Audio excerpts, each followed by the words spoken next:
नमस्कार दोस्तों, राधे राधे। आपका स्वागत है फिजिक्स बाय अजय वर्मा में। मैं अजय वर्मा आपके साथ। आज हम कुछ न्यूमेरिकल सोल्व करेंगे। आवेश तथा विद्युत क्षेत्र पर जो आधारित हैं, उनमें से जो आवेश वाला जो हमारा टॉपिक है उससे रिलेटेड हम क्वेश्चन सोल्व करेंगे। तो उनमें सबसे जो पहला क्वेश्चन है हमारे पास, किसी वस्तु के धनात्मक या ऋणात्मक आवेशित होने का क्या अर्थ है। सिंपल सा पूछा है कि कोई भी वस्तु भैया धनात्मक या ऋणात्मक कब होती है।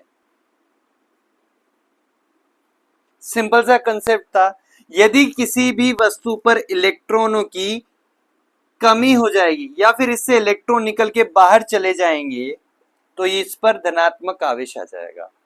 और किसी भी वस्तु पर इलेक्ट्रॉनों की अधिकता हो जाएगी या फिर बाहर से इलेक्ट्रॉन इसमें कूद पड़ेंगे तो वह ऋणावेशित हो जाएगी। ठीक है, धनात्मक का मतलब, धनावेशित होने का मतलब उसमें इलेक्ट्रॉनों की कमी, और जिसमें ऋणावेशित का मतलब है जिसमें इलेक्ट्रॉनों की अधिकता। ठीक है, अगला क्वेश्चन, Q1 और Q2 इस प्रकार के बिंदु आवेश हैं कि Q1 इंटू Q2 जीरो से बड़े हैं, अर्थात Q1 और Q2 का गुणा करने पर जीरो से बड़ा कोई मान मिलता है। दोनों आवेशों के बीच बल की प्रकृति क्या होगी। जीरो से बड़ा होने का मतलब है धनात्मक, इन दोनों का गुणनखंड धनात्मक निकल के आ रहा है। दो संख्याओं का गुणनखंड धनात्मक तभी निकल के आता है जब कोई ऋणात्मक और ऋणात्मक संख्या का गुणनखंड होता है या फिर धनात्मक संख्या का गुणनखंड होता है। तो यहाँ पर ये दोनों या तो ऋणात्मक रहेंगी या फिर धनात्मक रहेंगी। यदि धनात्मक है और या फिर ऋणात्मक है तो इसका मतलब है दोनों सजातीय हैं। क्या है? सजातीय है, समान प्रकृति के हैं। जब भी समान प्रकृति के होंगे तो उनके बीच में हमेशा प्रतिकर्षण होगा। क्या होगा? प्रतिकर्षण। तो इसमें पूछ रहा है कि दोनों आवेशों के बीच बल की प्रकृति क्या होगी। हम बोलते भैया क्या होगा? प्रतिकर्षण होगा, क्योंकि सजातीय आवेश। अगला क्वेश्चन भी इसके जैसा ही है, पूछ रहा है दो आवेश Q1 तथा Q2 इस प्रकार है कि आवेश की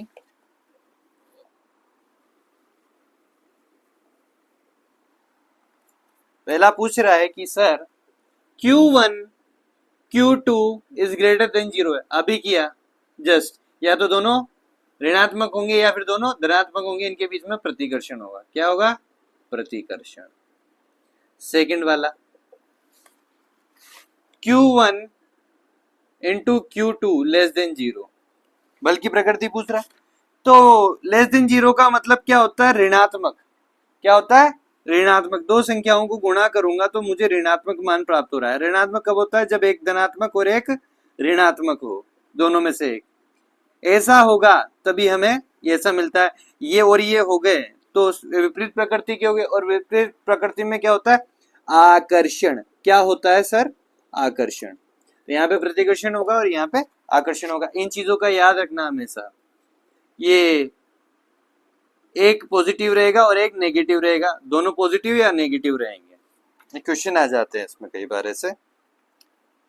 Q1 प्लस Q2 बराबर जीरो स्थिर वैद्युतिकी में क्या दर्शाता है। अगला क्वेश्चन है हमारे पास कि सर Q1 प्लस Q2 बराबर जीरो क्या दर्शाता है। सिंपल सी बात है, आवेश एक अदिश राशि है तो मैं लिख सकता हूं Q1 is equal to minus of Q2।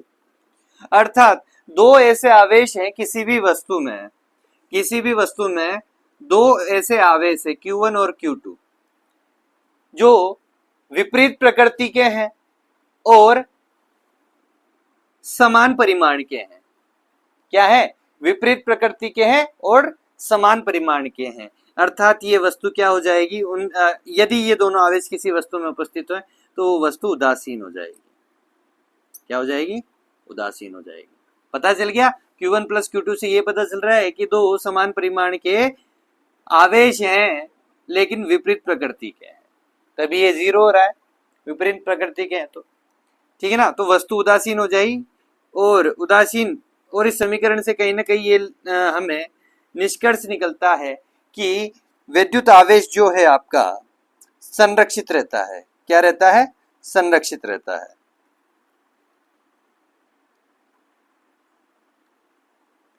क्या एक आवेशित पिंड समीपवर्ती अनावेशित पिंड को आकर्षित करेगा?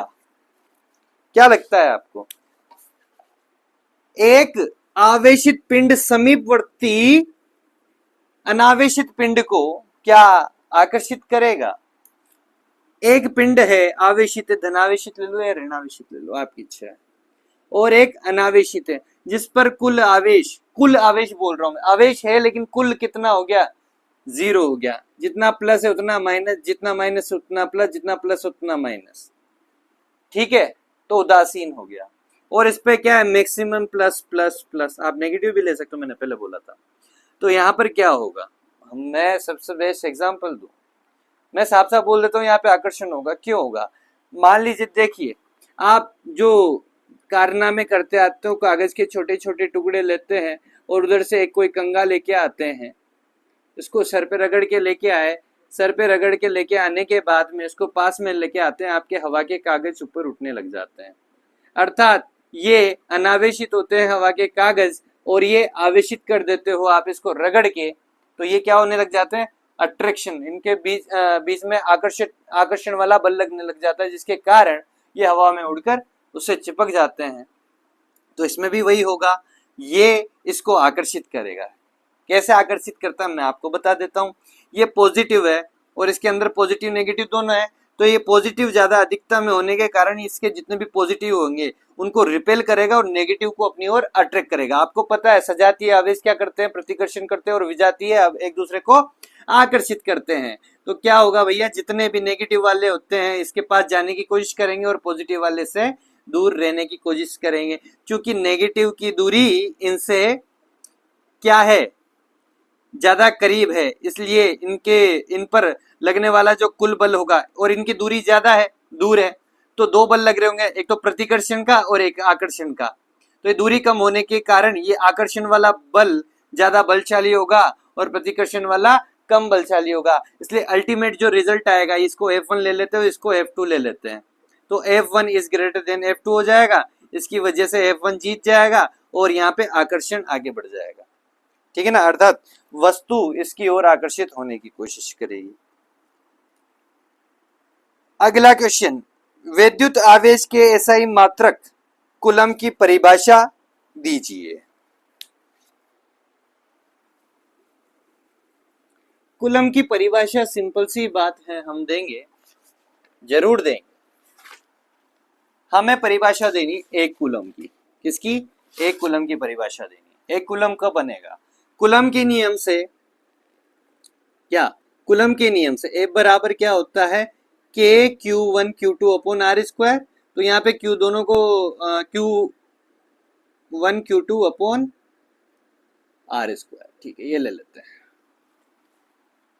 ठीक है, अब मुझे चाहिए 1 कूलम की परिभाषा, अर्थात मैं यहाँ पे दो ऐसे आवेश लूंगा जिनका परिमाण कितना है? 1 कूलम। ठीक है, F अपॉन K और R को इधर भेज देते हैं। ठीक है ना? यहाँ पे 1 कूलम मुझे डिफाइन करना है, तो यहाँ पे 1 कूलम लिया, 1 कूलम लिया, तो टोटल कितना हो गया? कूलम स्क्वायर हो गया। ठीक है ना? अब क्या करेंगे हम? इस पे अंडर रूट लगा देते हैं दोनों तरफ, तो ये हो जाएगा under root R square F by K बराबर 1 कूलम। ठीक है, अब मुझे 1 कूलम की परिभाषा देनी है। अब ये जितना भी मान है, इधर 1 कूलम है, तो ये भी किसके बराबर आना चाहिए? 1 के बराबर आना चाहिए। ठीक है, तो तभी मैं 1 कूलम की परिभाषा दे पाऊंगा। K का मान कितना होता है? 9 इंटू 10 की पावर 9। R का मान 1 ले लो आप, तो 1 का स्क्वायर 1 ही हो जाएगा। ठीक है ना? R का मान 1 हो गया यहाँ पे, और F का मान कितना लेना पड़ेगा अगर इसको पूरा होगा 1 करना है? तो 9 इंटू 10 की पावर 9। ठीक है, ये से कट जाएगा, अल्टीमेटली क्या आ जाएगा? इधर भी 1 बराबर 1 कूलम हो गया। ठीक है ना? यहाँ पे कितना मात्रक लेते हैं? तो कूलम ही बचेगा। ठीक है ना? तो 1 कूलम बराबर 1 कूलम हो जाएगा। अब सुनो, अब अपन ने 1 कूलम कैसे किया? अब ये जैसे जैसे मान रखे उसी हिसाब से अपनी परिभाषा बनेगी 1 कूलम की। 1 कूलम किसके रूप में परिभाषित किया जाता है? जब हम एक कूलम उसे बोलेंगे जब किसी आवेश पर 9 इंटू 10 की पावर 9 न्यूटन बल का प्रतिकर्षण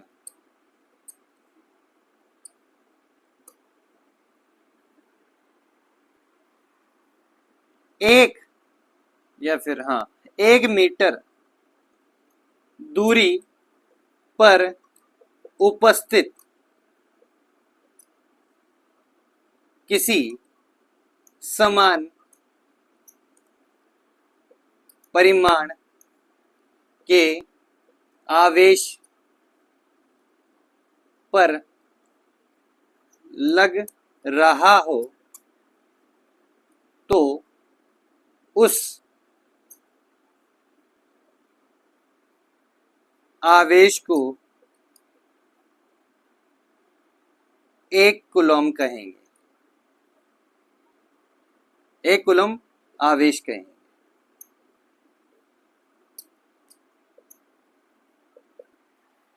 या उस आवेश को एक कूलम आवेश के रूप में परिभाषित करते हैं।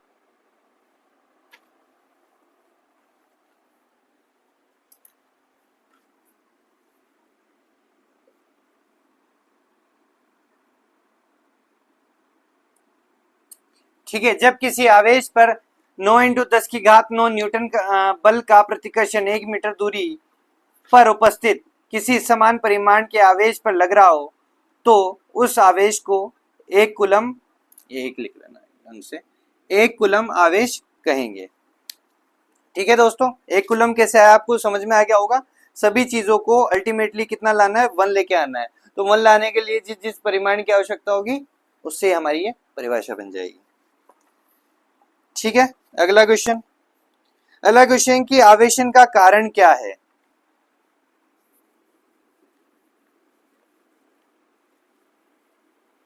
आवेशन का कारण क्या है? कोई भी वस्तु आवेशित क्यों होती है? आवेशित होने के पीछे कारण है कि सीधी सीधी बात है, इलेक्ट्रॉनों की अधिकता या इलेक्ट्रॉनों की कमी ही आवेशन का कारण है। अब आवेशन किस किस कारण से करवा सकते हैं आप, आपके ऊपर डिपेंड करता है। वो घर्षण भी हो सकता है, ठीक है ना, वो आप किसी कंडक्टर के माध्यम, चालक के माध्यम से आप उसको आवेशित करना चाहते हैं, कीजिए। उसको आप इंडक्शन के माध्यम से आवेशित करना चाहते हैं, उससे कीजिए। आप बस इलेक्ट्रॉनों की अधिकता या इलेक्ट्रॉनों की कमी कर दीजिए, आपके पदार्थ पर क्या हो जाएगा? आवेश आ जाएगा, अर्थात वो आवेशित हो जाएगी। तो जनरल जो हमारे इस चैप्टर में आवेशन का किसी वस्तु के आवेशित होने का जो कारण है वो घर्षण है, इस चैप्टर के अकॉर्डिंग। ठीक है, अगला, विद्युत आवेश का न्यूनतम संभव मान क्या है? विद्युत आवेश का न्यूनतम संभव मान E, जिसे मूल इकाई बोला जाता है, ये हमारा न्यूनतम संभव मान है। E बराबर कितना होता है? 1.6 इंटू 10 की पावर -19 कूलम। ये न्यूनतम मान हो सकता है, इसके अलावा न्यूनतम मान संभव नहीं है। आवेश संरक्षण का नियम क्या है? आवेश संरक्षण का नियम है कि भैया किसी भी विलगित निकाय पर उपस्थित आवेशों की संख्या सदा ही नियत रहती है। क्या रहती है? आवेशों की संख्या नियत रहती है। मान लीजिए कोई विलगित निकाय लिया मैंने, ऐसा, इस पर +16 कूलम्ब आवेश है या फिर +16 क्यू आवेश है और इस पर +4 क्यू आवेश है। टोटल मिला के कितना हुआ? 20 क्यू आवेश प्लस का। अब इनको आप चाहे रगड़िए, कुछ भी कीजिए, किसी भी माध्यम से इनका आवेशों का आदान प्रदान कीजिए, लेकिन जब अंतिम बार फिर से हम टोटल आवेशों का कैलकुलेशन करेंगे तो भी ये शुरुआत में 20 थे तो अंत में भी 20 क्यू ही निकल के आएंगे दोनों पर मिला के इस विलगित निकाय में। ठीक है ना। तो इसका मतलब ये रहा कि ना तो आपका कोई आवेश यहां पर नष्ट हुआ और ना ही कोई नया आवेश ने जन्म लिया। ना तो आप नए आवेश का निर्माण कर सकते हो, ना पुराने को खत्म कर सकते हो। यही आपके विद्युत संरक्षण का सिद्धांत है, जो कि मैंने नोट्स में भी करा दिया। अगला, आवेश का क्वांटमीकरण क्या है? आवेश का क्वांटमीकरण Q बराबर प्लस माइनस n ही है, अर्थात किसी भी वस्तु पर कुल आवेशों का जो मान है वो E मूल इकाई का पूर्ण गुणज होगा। यही हमारा क्वांटमीकरण का सिद्धांत है। अर्थात यहां पर हमें जो भी n है उसका मान पूर्णांक मिलेगा। क्या मिलेगा? पूर्णांक मिलेगा। अर्थात E क्या है? E आपका मूल आवेश है, मूल इकाई है। अर्थात एक इलेक्ट्रॉन या एक प्रोटॉन पर उपस्थित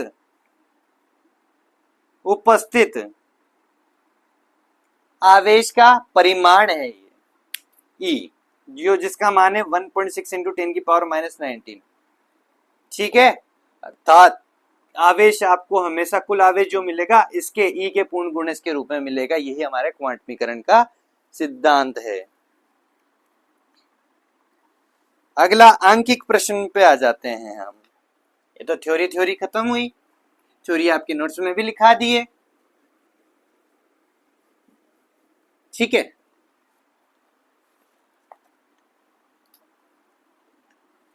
अगला है, एक कूलम आवेश कितने इलेक्ट्रॉन के बराबर होता है? या फिर ऐसे भी बोल सकते हैं कि एक कूलम आवेश में कितने इलेक्ट्रॉन होते हैं। ठीक है ना। एक कूलम, ये से करेंगे क्वांटमीकरण के से। Q बराबर क्या होता है? Plus minus N E. अगर एन ही चाहिए, एन चाहिए ओनली सिंपल, तो आप प्लस माइनस ना लगाओ तो कोई इश्यू नहीं है। ठीक है ना। प्लस माइनस, प्लस तो बताता है कि ये धनावेश के हैं और माइनस बताता है कि ये ऋणावेश के हैं। आपको एन ही चाहिए तो ओनली, कोई टेंशन वाली बात नहीं। इलेक्ट्रॉन पूछ रहा है तो अपन को पता है नेगेटिव में होते हैं वो। 1C, Q बराबर कितना है? 1C।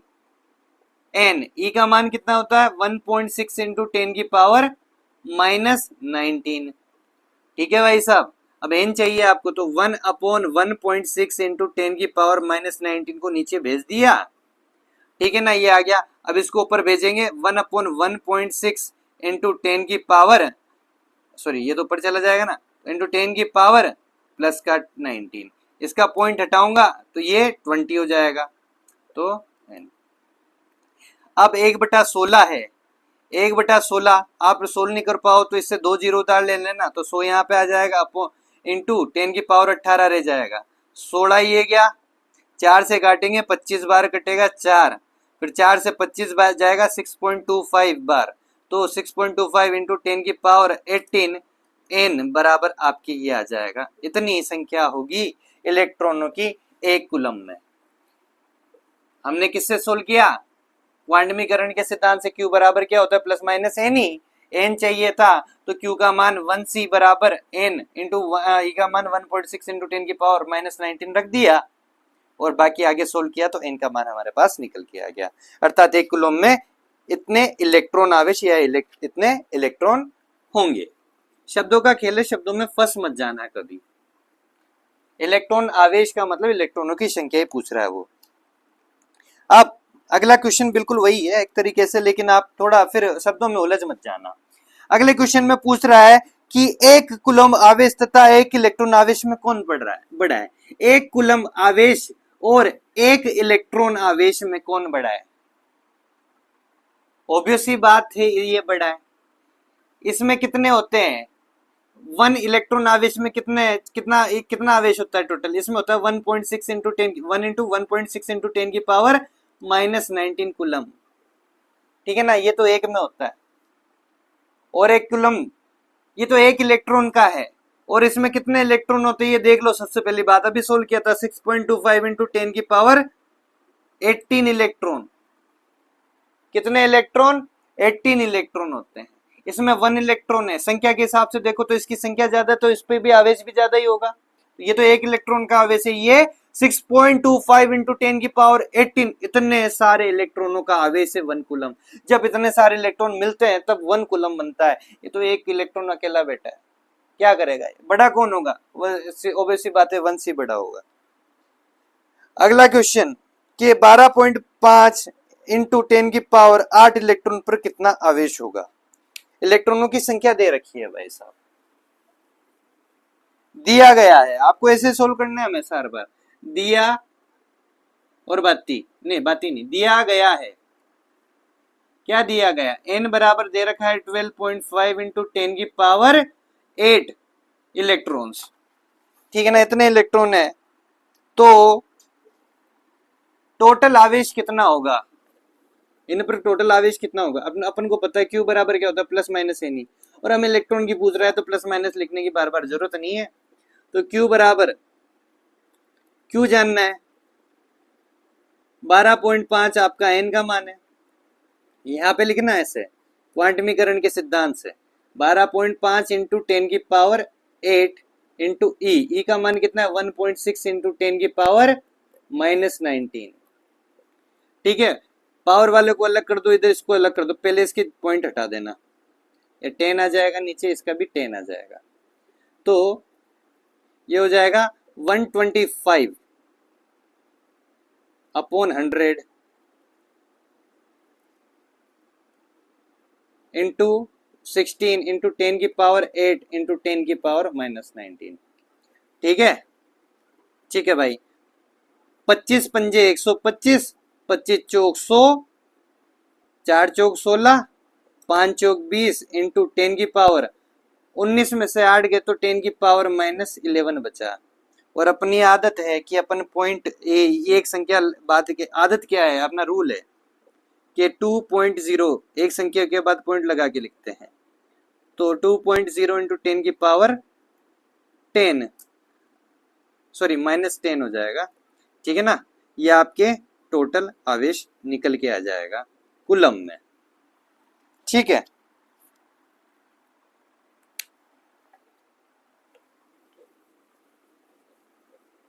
अगला क्वेश्चन हमारा बोल रहा है कि किसी पदार्थ पर 16 माइक्रो धन आवेश है। किसी भी पदार्थ पर, कोई भी पदार्थ ले लिया, उस पर कितना आवेश है? Q बराबर 16 माइक्रो कूलम। अच्छी बात है, माइक्रो को कन्वर्ट कर लेना। इस पदार्थ में से कितने इलेक्ट्रॉन निकले हुए हैं? धन आवेश है, अर्थात पॉजिटिव आवेश है। पॉजिटिव कब आएगा? जब उतने ही अमाउंट के क्या निकल जाते हैं? इलेक्ट्रॉन निकल जाते हैं। विद्युत अपन ने पढ़ा है संरक्षण का सिद्धांत, ठीक है ना? आवेश संरक्षण का सिद्धांत, अर्थात अगर हमारे पास कोई वस्तु 16 माइक्रोकूलम की धनावेशित है तो इसका मतलब है ये शुरुआत में 0 थी और उसमें से क्या किया मैंने, इतना ही ऋणात्मक आवेश निकाल दिया तो उस पर उतना ही धनात्मक आवेश आ जाता है, ठीक है ना? तो मैं क्या करूं, इसके अकॉर्डिंग n की संख्या निकाल लूं तो मुझे पता चल जाएगा कि कितने इलेक्ट्रॉन निकले हैं, क्योंकि आपके इतने इलेक्ट्रॉन निकालने के बाद ही इतना आवेश आया है। एक तरीके से ये परिमाण भी उनका ही है जितने इलेक्ट्रॉन आपने निकाले हैं, ठीक है। तो Q बराबर क्या होता है क्वांटमीकरण के सिद्धांत से? n plus minus n, electron चाहिए तो माइनस लगा लो। तो Q कितना दे रखा? 16 माइक्रोकूलम। माइक्रो को कन्वर्ट कर लेंगे 10⁻6 में, और कुलम को कुलम, ठीक है।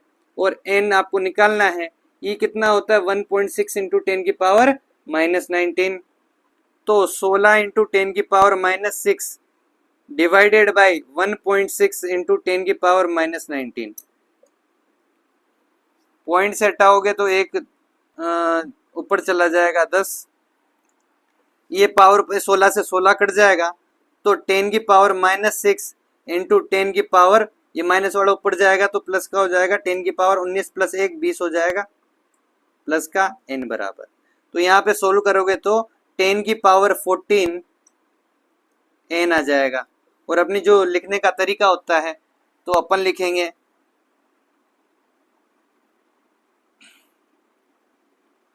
1.0 इंटू 10⁻15 n की संख्या।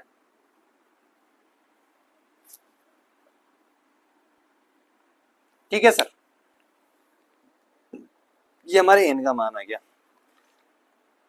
ठीक है, अगला क्वेश्चन, क्या किसी पिंड पर 7.0 इंटू 10 की पावर -18 कूलम आवेश हो सकता है? क्वेश्चन है, इसको देखना।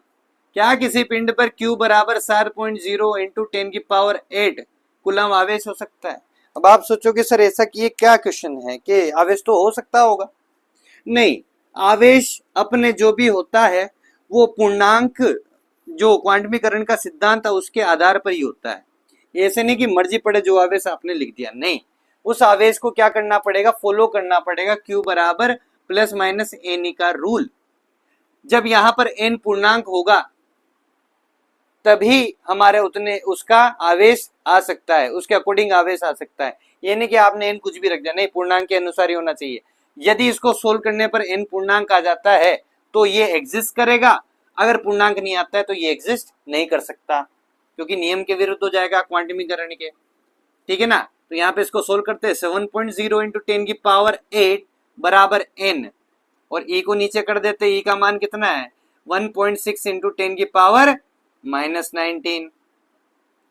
ठीक है, इसको ऊपर भेजते हैं 7/16 इंटू 10 की पावर, ऊपर जाएगा ये 10 की सॉरी -18 है, ये मैंने गलती कर दी, -18। ठीक है ना, 10 की पावर -18 कर लेना है इसको। ये 10 की पावर -18 इंटू 10 की पावर प्लस का 19 हो जाएगा n के n प्रकारेण। ठीक है, अब इसको सोल्व करते हैं। अब आप सोल्व करो ना करो, ये तो आपका सिंपल सा सोल्व हो रहा है, 10 आ जाएगा ओनली। और 7/16 कभी भी पूर्णांक संख्या नहीं देता, भिन्नात्मक संख्या देता है। क्या देता है? भिन्नात्मक संख्या। तो ये तो चलो ठीक है, भिन्नात्मक भी क्या देता है वो देखते हैं। जैसे 1.2 आ रहा हो तो 10 से गुणा करने पर 12 हो जाएगा, उसकी टेंशन नहीं है। ठीक है ना, लेकिन ये कितना देगा, ये उस हिसाब से देगा क्या, देखते हैं। ये इसको दोनों को गुणा कर लेते हैं, 70 डिवाइडेड बाय 16 हो जाएगा। 16 से कीजिए 16 ठीक है ना। फिर पॉइंट आ गया 64, 4 बार जाएगा 64 आएगा, 6 नीचे उतारना पड़ेगा, तो 6 और 0 3, 4.3 समथिंग आएगा। तो 4.3 ये नहीं हो सकता। आवेश का मान कभी भी, n का मान कभी भी 4.3 नहीं हो सकता, हमेशा या तो 4 रहेगा या 5 रहेगा, एक चीज रखो आप। ठीक है ना, तो 4.3 आ रहा है, भिन्नात्मक में नहीं आ सकता, भिन्न में नहीं आ सकता, पॉइंट में नहीं आ सकता, तो ये गलत है, ये आवेश कभी भी नहीं हो सकता। अगला क्वेश्चन,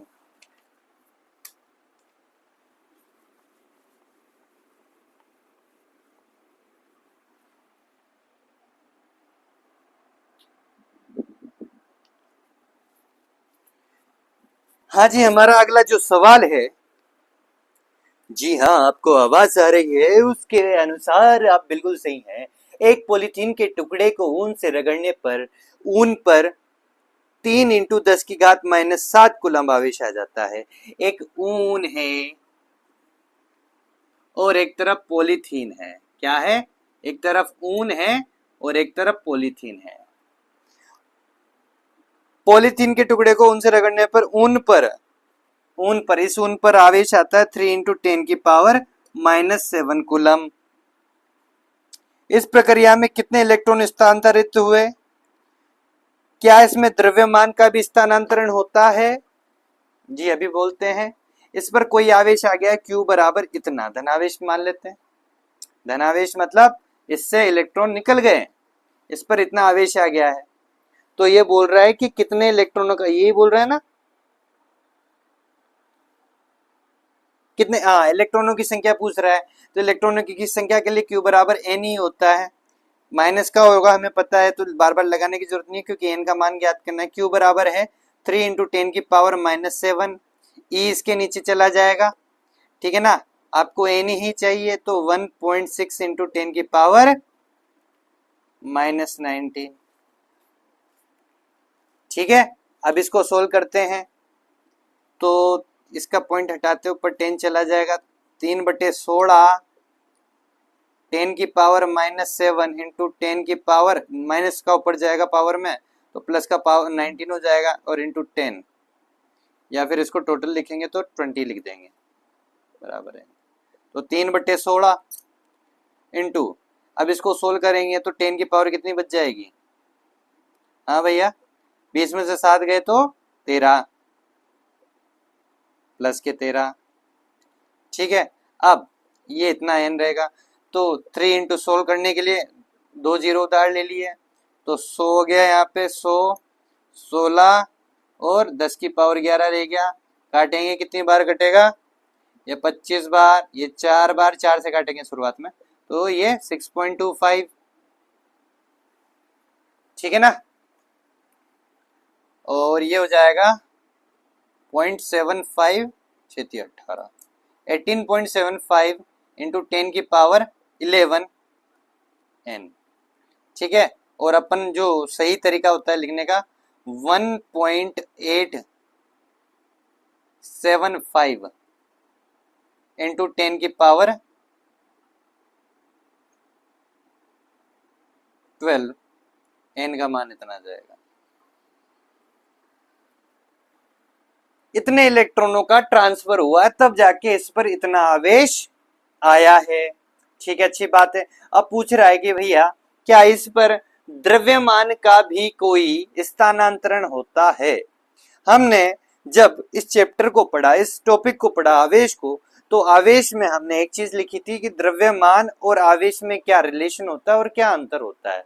हमने कहा था कि द्रव्यमान बिना आवेश के हो सकता है, लेकिन आवेश बिना द्रव्यमान के नहीं हो सकता। तो अगर इस वस्तु पर इतना आवेश आ रहा है तो कहीं ना कहीं उस पर उसका द्रव्यमान भी गया है। इस पर धनावेश आया है तो इससे इलेक्ट्रॉन निकल गए, अर्थात इससे इलेक्ट्रॉन निकल गए तो इलेक्ट्रॉनों का द्रव्यमान भी निकल गया, अर्थात इतने इलेक्ट्रॉन निकले हैं तो इस पर इतने ही इलेक्ट्रॉनों का द्रव्यमान की कमी हो गई है, ठीक है ना। आपका एक इलेक्ट्रॉन कितना होता है? 1 इलेक्ट्रॉन का जो द्रव्यमान होता है 1 Me बराबर होता है 9.31 इंटू 10 की पावर -31 kg, ठीक है भाई साहब।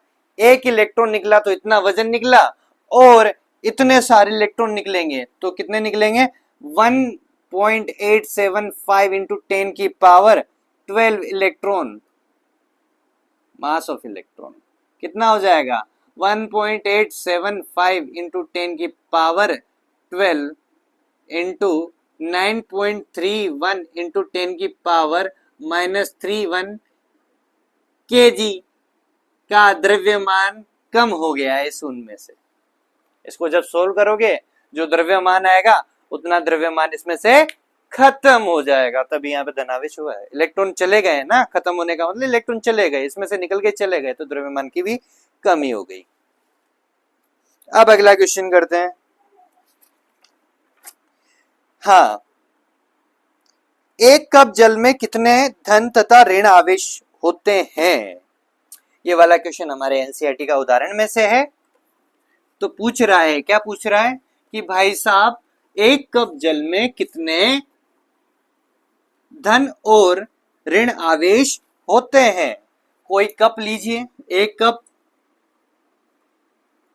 वैसे गिलास है तो कप, मैंने माना अकॉर्डिंग टू एनसीईआरटी कि ये कप में 250 ग्राम, कितना? 250 ग्राम पानी आता है, अर्थात H2O आता है, ठीक है। अब इस 250 ग्राम H2O में कितने इलेक्ट्रॉन और कितने प्रोटॉन हैं उनकी संख्या ज्ञात करनी है। उससे पहले मैं बात करता हूं H2O में कितने इलेक्ट्रॉन होते हैं। H2 एक अणु है, क्या है? अणु है। इस अणु में कितने इलेक्ट्रॉन होंगे और कितने प्रोटॉन होंगे? तो सबसे पहले बात करें, मेरे पास 2 हाइड्रोजन है तो कितने इलेक्ट्रॉन होंगे? इलेक्ट्रॉन की बात करूं तो मेरे पास 2 ही इलेक्ट्रॉन होंगे, और प्रोटॉन की बात करूंगा तो 2 ही प्रोटॉन होंगे। सिंगल हाइड्रोजन में 1 इलेक्ट्रॉन और 1 प्रोटॉन होता है, तो 2 हाइड्रोजन है तो यहाँ पे 2 इलेक्ट्रॉन और 2 प्रोटॉन हो गए। अब ऑक्सीजन की बात करते हैं तो सर ऑक्सीजन में 8 इलेक्ट्रॉन होते हैं और 8 ही प्रोटॉन होते हैं। उदासीन की बात कर रहा हूं, उदासीन एटम की।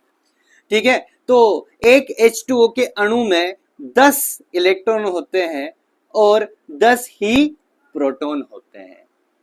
ठीक है ना, तो एक H2O में इतने हैं, तो 250 ग्राम पानी में जितने H2O के अणु होंगे उतने ही, उनको क्या करूंगा 10 से गुना कर दूंगा, तो मेरे पास इलेक्ट्रॉनों की संख्या और प्रोटॉनों की संख्या निकल के आ जाएगी। तो सबसे पहले मुझे क्या करना पड़ेगा, सबसे पहले मुझे देखना पड़ेगा कि 250 ग्राम पानी में H2O के कितने अणु होते हैं, क्योंकि एक अणु में तो मुझे इलेक्ट्रॉनों की संख्या, आवेश की संख्या मिल गई है, लेकिन 250 ग्राम में सबसे पहले अणुओं की संख्या निकालूंगा, फिर उसके बाद उनमें टोटल प्रोटॉन और इलेक्ट्रॉन अर्थात आवेशों की संख्या क्या होगी।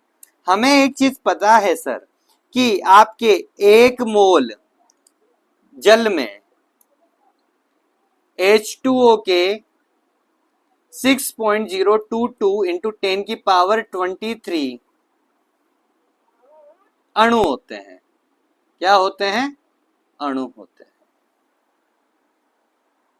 ठीक है, और 1 मोल जल जो होता है, 1 मोल जल होता है, उसका अणुभार 18 ग्राम होता है। कितना होता है, 18 ग्राम। तो ऐसे करते 18 के सेट बना के 250 ग्राम तक पहुंचना है। तो 250 ग्राम में ऐसे कितने अणु हो जाएंगे, ठीक है ना। तो आप क्या कीजिए, अब सबसे पहले या तो ऐसा कर लीजिए कि आप पता कर लीजिए 1 ग्राम में कितने अणु होते हैं। 18 ग्राम में तो इतने होते हैं, तो 1 ग्राम में कितने अणु होते हैं, 6.022 इंटू 10 की पावर 23 डिवाइडेड बाई 18। अर्थात मुझे 1 ग्राम चाहिए था, दोनों तरफ 18 से डिवाइड कर दूं, इधर भी कर दिया इधर भी कर दिया, तो इधर का 18 गया तो 1 बचा और इधर 6.022 डिवाइडेड बाई 18 हो गया। ठीक है, क्लियर।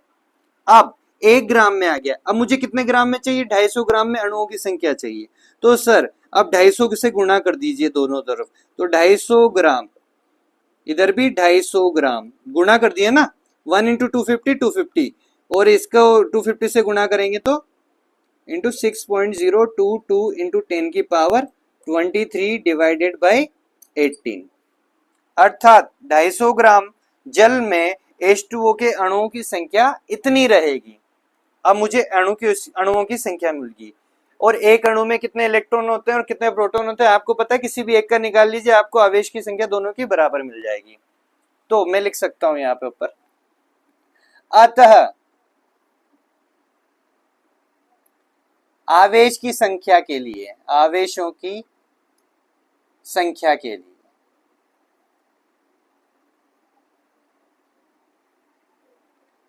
H2O के एक अणु में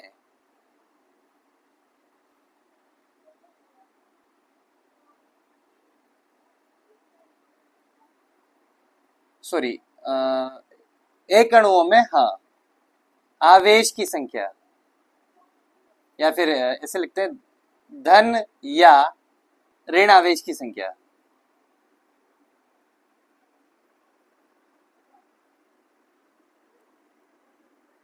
कितनी हो जाएगी, 10।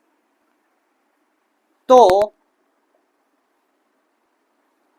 250 इंटू 10 की पावर, सॉरी 250 इंटू 6.022 इंटू 10 की पावर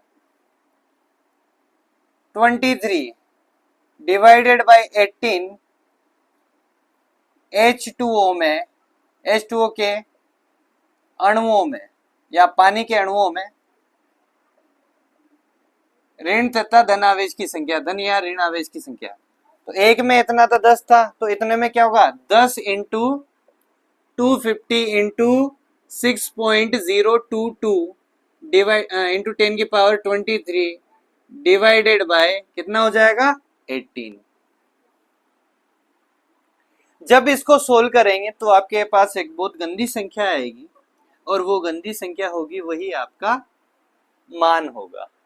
अगर लमसम मैं सोल्व करके बताऊं, एप्रोक्सीमेशन, मैं ज्यादा कैलकुलेशन नहीं करूंगा, इसको 6 मान के चले अपन, तो ये 3 टाइम्स कट जाएगा, ठीक है ना। तो यहाँ पे आएगा तकरीबन 250 इंटू 10 की पावर 24 डिवाइडेड बाई 3। एग्जैक्ट 3 नहीं होगा, अप्रोक्सीमेशन में आंसर ले रहा हूं मैं, ठीक है ना। इससे डिवाइड करेंगे 3 टाइम्स 3 से कितने बार जाएगा 6, ठीक है ना। चॉइस आ जाएगा, 1 और 0 बचेगा, तो इसमें कितने जाएगा 3 टाइम्स, ठीक है। फिर वापस से 1 बचेगा तो पॉइंट में आ जाएगा समथिंग, तो मुझे नहीं चाहिए। मैं यहाँ पे लिखूंगा 6.3 इंटू 10 की पावर, पॉइंट यहाँ पे लगा दिया तो 1 0 उसको चला जाएगा, 10 की पावर 25 इलेक्ट्रॉन या प्रोटॉन। अर्थात अप्रोक्सीमेशन में इतने आपके पास आवेश होंगे। 6.3 इंटू 10 की पावर 25, ये अप्रोक्सीमेशन में निकाला है। आई होप आपको समझ में आया होगा। अब अगला क्वेश्चन जो हमें बोल रहा है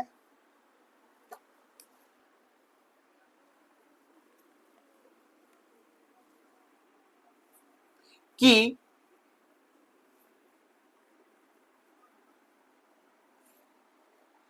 किसी पिंड में से 1 सेकंड में कोई पिंड है, उसमें से 1 सेकंड में 10 की पावर 9 इलेक्ट्रॉन, मैं 1 सेकंड में, प्रति सेकंड में इतने इलेक्ट्रॉन क्या कर सकता हूं, स्थानांतरित कर सकता हूं। तो बोल रहा है, तो मान लीजिए इस पिंड में 1 कूलम आवेश है। कितना आवेश है, 1 कूलम आवेश है, तो उसको स्थानांतरण करने में कितना समय लगेगा।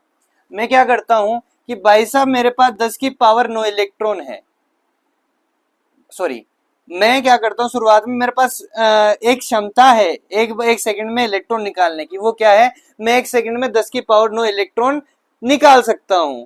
तो मेरे पास कोई पिंड है जिस पर 1 कूलम आवेश है, उसको कितनी देर में मैं स्थानांतरित कर सकता हूं।